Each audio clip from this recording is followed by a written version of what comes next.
Shalom sahabat Mitra Rema. Hari ini kita akan sama-sama mendengarkan firman Tuhan yang terambil dalam kitab Amsal 3 ayat 26a yang berkata demikian. Karena Tuhanlah yang akan menjadi sandaranmu. Demikianlah firman Tuhan, dan firman ini akan sama-sama saudara dan saya renungkan di hari ini yang saya beri judul sandaran. Saudara yang saya kasihi dalam Tuhan Yesus Kristus, kata sandaran ini kalau kita lihat dalam terjemahan bahasa Ibrani itu mengandung dua arti. Arti yang pertama adalah kepercayaan. Jadi Tuhan adalah kepercayaan kita. Tuhan adalah tempat yang nyaman untuk kita bersandar. Tapi yang kedua, kata sandaran ini dalam terjemahan Ibrani juga bisa berarti pinggang. Saudara yang saya kasihi dalam Tuhan Yesus Kristus, kata pinggang kalau kita lihat fungsinya itu yang pertama dia menopang tubuh untuk tetap bisa tegak berdiri.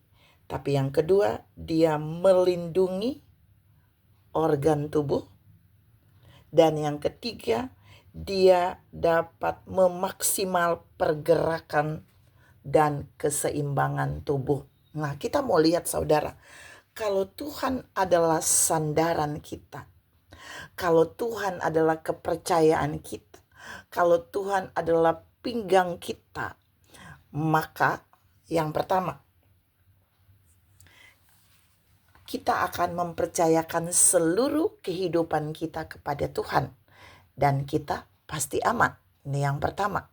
Kalau Tuhan menjadi sandaran hidup saudara dan saya, maka kita akan mempercayakan semua yang berhubungan dengan kita itu kepada Tuhan.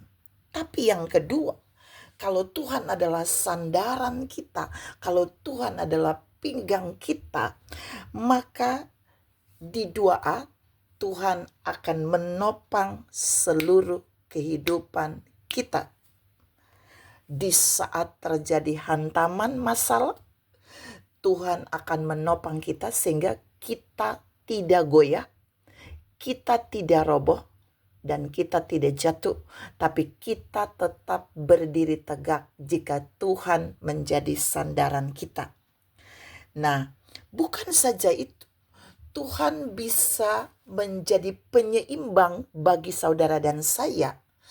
Ketika masalah sulit datang, kita akan dibuatnya jadi kuat. Jadi Tuhan menjadi sandaran itu dia juga menjadi kekuatan bagi kita.